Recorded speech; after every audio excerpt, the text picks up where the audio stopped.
natin, Russell Udin, Treasurer. So syempre sa Bustoyo, yung pinuno natin, magandang umaga sa inyo. So nandito tayo para sa inauguration. Itatakil din natin kung paano magbukas ng chapter, kung ano kailangan at ano yung minimum requirement para makapagbukas kayo ng chapter sa lugar nyo. So, yun lang pre, may sabihin mo ba? Okay na ako, natakal yun. So yun, magandang umaga sa inyo lahat. Maraming salamat sa pagdalo.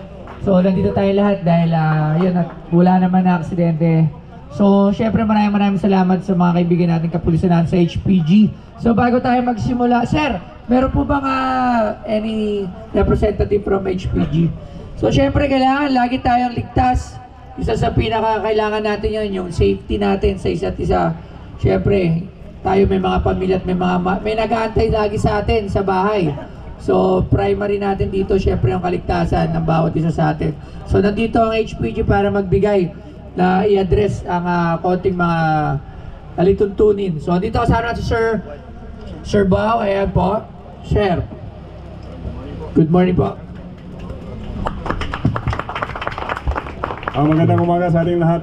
Maraming salamat sa opportunity na ibinigyan niyo sa HPG sa konting panahon na ipaliwanag namin at ma-share sa inyo. But before that, I would like to congratulate the club of Bustoyo as well as Palakpakan tayo, palakpakan naman natin. the officers and members of the club. We hope that your club will be successful in whatever endeavor that you will have. So, on behalf of our CPNP, Police General Romel Francisco Marbel and our Director of the HPG, Police Brigadier General Elisar P. Mata. So, our concern is to share and to recommend to everybody using motorcycle and also yung four wheels natin to observe responsible driving. So kung nakikita natin yung sitwasyon ng Marilaki, simula nang nagkakaroon ng tragic incident in the past few weeks, ay nagkakaroon ng maraming law enforcer dyan. So hindi na natin kailangan sana yan kung bawat isa sa atin ay responsable sa pagmamaneho. So yun lang po ang pinapakiusap namin, and sana tayo lahat ay makipag-cooperate.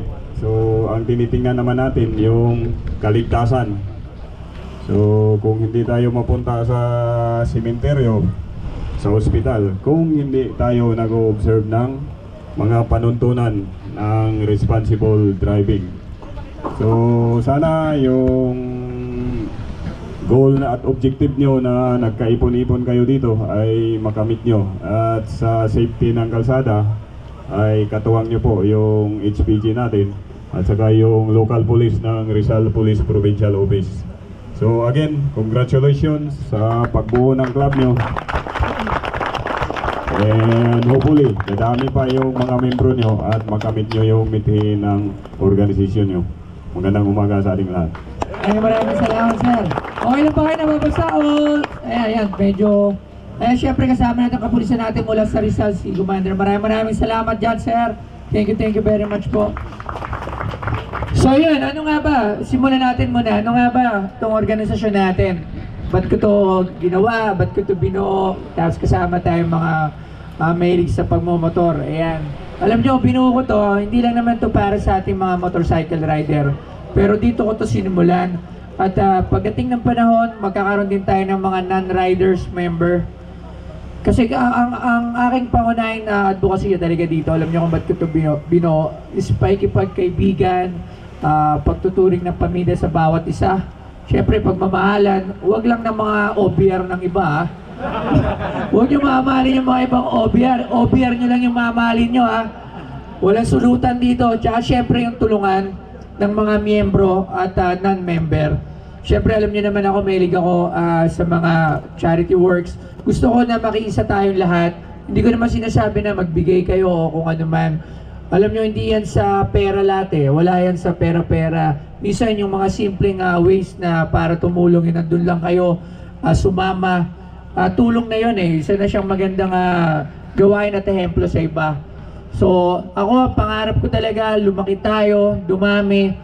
Hindi naman tayo perfecto, alam nyo, lahat naman tayo nagwawas-iwas ng pagmamotor. Pero hanggat maaari, iwasan natin. Kasi katulad nga na sabi ko kanina, may mga mahal tayo sa bahay na nag-aantay sa atin umuwi.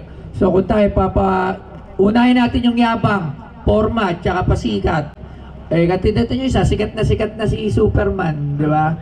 So doon tayo lagi sa kung kailan tayo dapat maging, alam mo na, hindi ko naman sinabi na talagang maging mabuti tayo lahat na talagang sobrang parang nasa karo ka na magmaneho. Pero lagay lang natin sa tama at saka naaayon sa batas.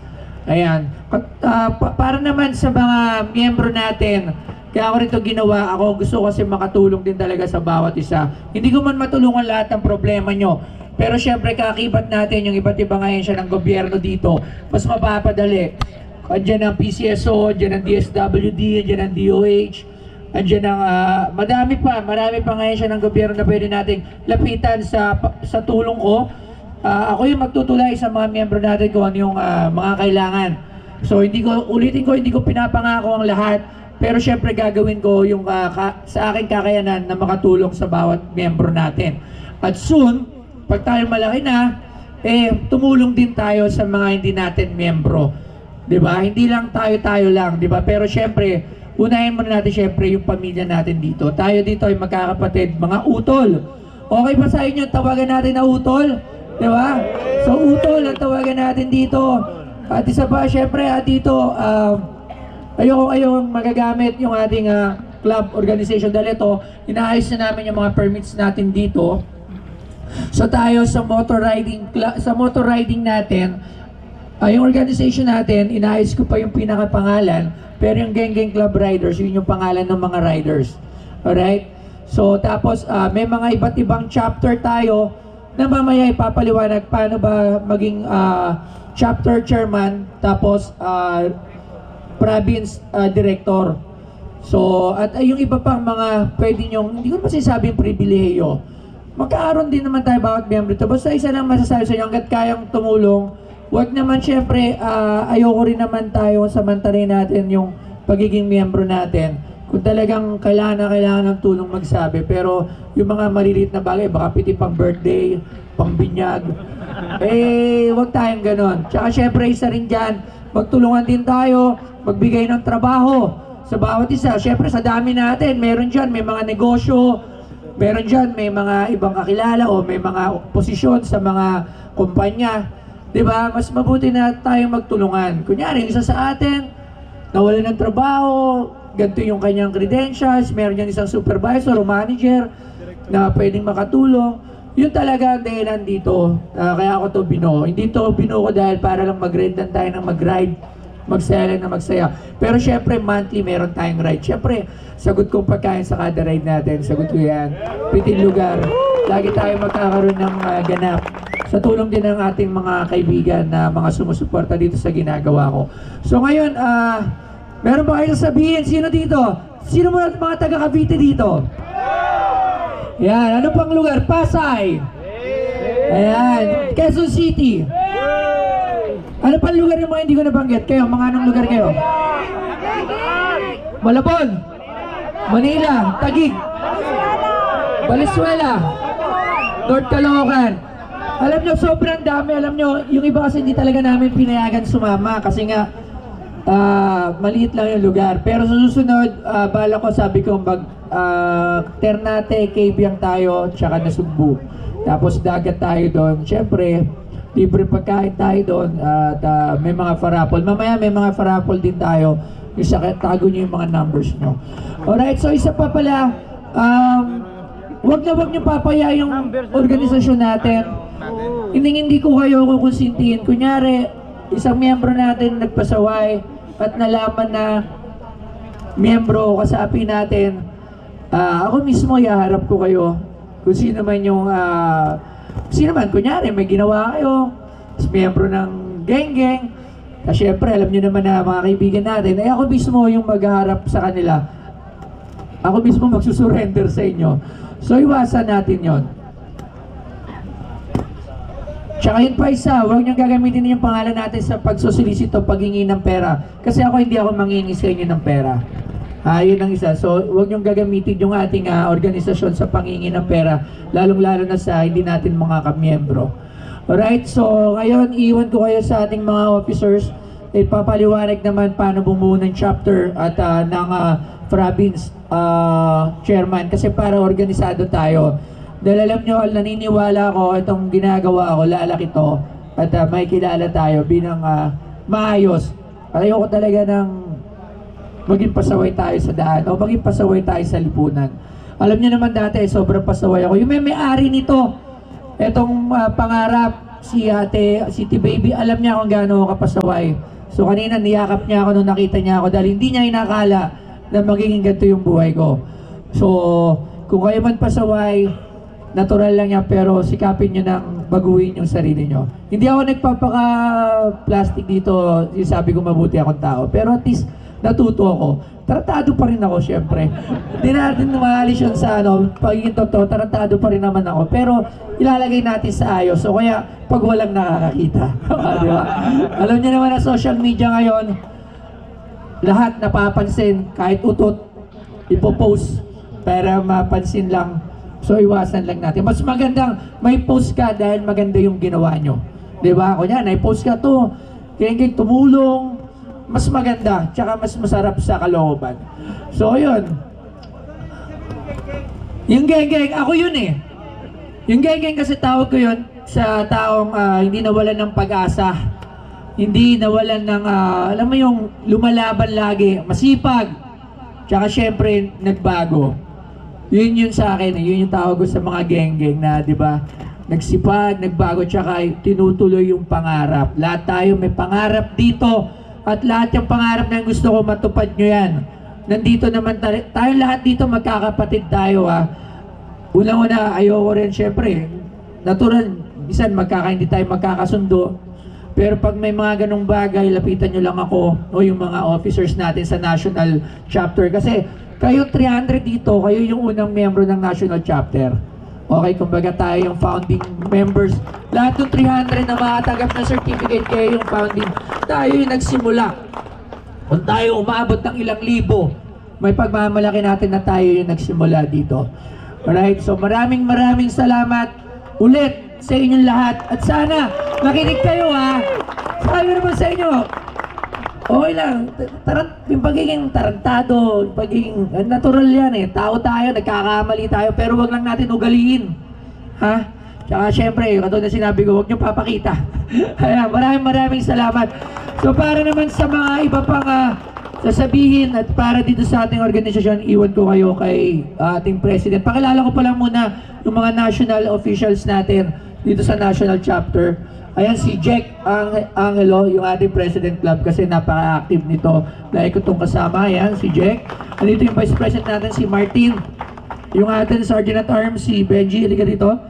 Pakilala kayo, halika dito. Dito, Benji, may papaliwanag, bawal ang manulot ng OBR.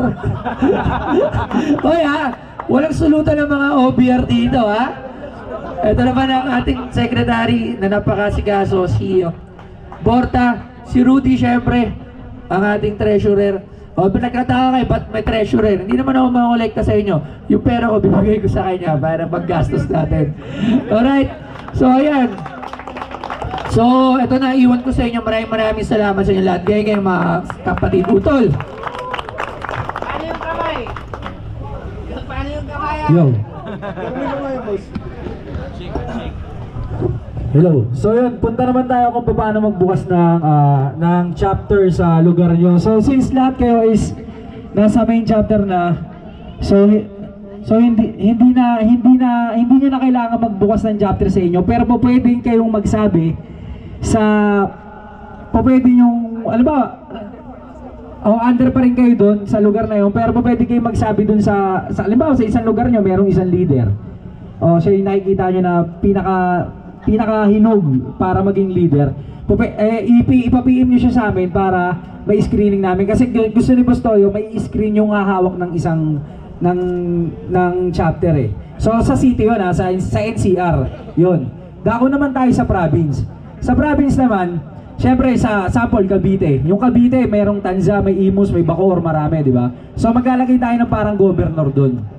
Yung governor na yon, ang tawag namin doon director. Ang nasa ilalim niya, yung chairman ng Imus, ng Bacoor, ng lahat ng municipalities ng Cavite, mga DASMA, ganun. Tapos, bali yung magdi-director doon, yun yung sasalain, i-screening din ni Boss Toyo. Yung pag okay sa kanya, bibigyan na siya ng basbas na maghanap ng mga chairman. Tapos yung mga chairman na mapipili niya, yun naman yung pipili, magkakaroon din ng election doon sa chapter na yun kung sino magpipresidente. Parang kagaya rin sa amin kung sino yung mga officer, yung mga secretary, vice president, gano'n. Tapos ang minimum requirement sa isang chapter, dapat meron kayong 50 members sa isang chapter para, halimbawa, meron na kayong director, may napili na chairman. So yung chairman, maghanap siya ng, kailangan niya ng present sa amin ng 50 members na active. So madali lang yun kasi halo-halong motor naman to, hindi naman to puro Mio lang. Kumbaga kahit saan talaga may motor. So madali lang bunuin yung 50. So kapag nag-post yung yung chairman ng lugar na yon, ipo-post din namin para yung mga gustong sumali, kasi syempre mas malaki yung mileage namin, yung mileage ko pag pinost ko. Kung sino yung chairman doon, ipapasa na lang. Doon sila makikipag-ugnayan. So syempre sasalain talaga namin yung director at chairman na yung mga talagang mabuti. Kasi mahirap naman kung yung chairman at director pasaway, madadama yung buong chapter nyo. So talagang dadaan sa screening. Tapos yun, pagka yun na nga, bali ipapamessage nyo sila sa amin, sa admin na siya yung director, tapos kami kakausap sa kanya. Pag pumunta siya sa screening, bibigyan namin siya ng basbas na po pwede na siya maghanap ng chairman para dun sa mga cities at saka sa municipalities na nasasakupan niya. Then, ano ba? Sa NCR, puro chairman na lang yun. Sa NCR, puro chairman na lang kasi hawak na namin siya ng mga main. Kunyari, chairman ng Marikina. Ayan, chairman ng San Juan. Ang NCR merong 16 cities, so lahat yun po pwedeng magbukas ng chapter na. Yung mga nasa NCR dito, alam nyo naman na siguro yun, mula Valenzuela hanggang Muntinlupa, NCR yan. So yun, bali 50, yung minimum requirements is 50 members. So bali yung chairman na lang yung sasalain namin doon. Tapos sa Jersey, 1,000 yung pinagawa ko, 200 pa lang yun nandito. So yung mga susunod na mga chairman din at mga member, pag umabot tayo doon sa official members, may jersey pa hanggang 1,000 lang yung mabibigyan ng jersey natin. So ano pa? Yun, base sa lista namin ngayon is 228. 228 yung attendees yun. Maraming salamat sa inyo, palakpakan niyo yung sarili nyo. 228. Ano ba? 24 ba? Yung hindi mabibigyan ngayon ng jersey, nasa akin naman yung stub. Once dumating na yung pinagawa ko, automatic ipapadala namin yun sa kanya. Tsaka dito sa ating organization, binabala ko kasi baka simula sa March or baka mga second week ng February, nangyari yan, sa national chapter, parang gusto ko araw-araw magbibigay ako ng langis, pero mga isang tao lang isang langis para mapa-change all nyo. Tapos babaksakan din natin yung mga chapter nyo dyan, bibigyan natin sila ng langis, kahit sa pang isang buwan, 30 yon. Yung 30 na yon, isang membro, mabigyan natin ng langis, di ba? Pag-change all. Sa mga maliliit na bagay, sabi ko naman sa inyo, ang gusto ko lang naman talaga is makatulong. At may balik din lang naman yung mga blessings na natatanggap ko. So, ayun, syempre marami rin tayong kasama rito. Andiyan yung ating boomerang seat. Andiyan syempre, as in, madami talaga. Nandiyan, di ko na lang babanggitin yung mga iba natin. Syempre, baka sabihin nyo politika. Pero marami tayong mga kasama dito na nakahandang tumulong sa atin. Tumulong na ibig sabihin hindi kukusintihin sa mga maling gawain. Pero kung tayo ay tulong na may kailangan, marami tayong malalapitan. Yun yung may papangako ko sa inyo. Yan.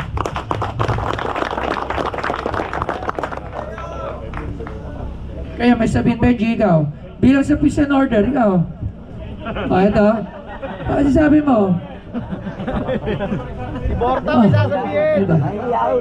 Tsaka alam nyo, ano din marami akong mga binabalak ng mga event, concert. Siyempre, yan ang mga kaibigan natin. Sa minsan magkakasiyahan tayo para mapalapit din kayo sa mga iba nating kaibigan. Isa lang naman isa lang talaga para to magtuloy-tuloy, huwag tayo magpasaway.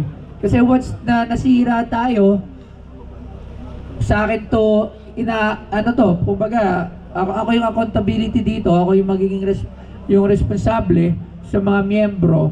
Tatanggapin ko naman yon kasi ganun talaga. Pag ikaw talaga ang nagbuo, ikaw ang founder, talagang tatanggapin ko man, masakit man sa kalooban ko na hindi ko kasalanan at tayo ay merong nangyari masama at nabash, tatanggapin ko naman yon. Kaya nga iniiwasan ko lang talaga ito, iwasan natin na tayo ay mapunla tong grupo na to dahil unang-una nagsisimula pa lang tayo. Mahirap magpalaki kung una pa lang tayo ay masisira na agad. 'Di ba? Kaya hayaan muna natin tayo magpalaki para mas lalang marami tayong matulungan. Sayang oportunidad. Yun lang ang masasabi ko. Kaya gawin lang natin yung nararapat at tama. Ayan. So may sabihin pa kayo. Kayo may question ba kayo dyan? Kayo may question? Taas ang kamay ng may mga tanong.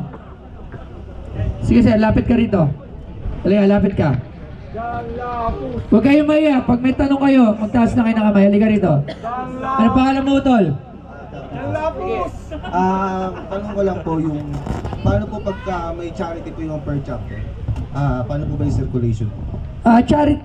Lahat ng charity work syempre dadaan muna sa national chapter para malaman natin maaprubahan kasi nga iwasan natin yung magamit. Baka mamaya mag-solicit dahil sabihin may charity ang geng-geng. Baka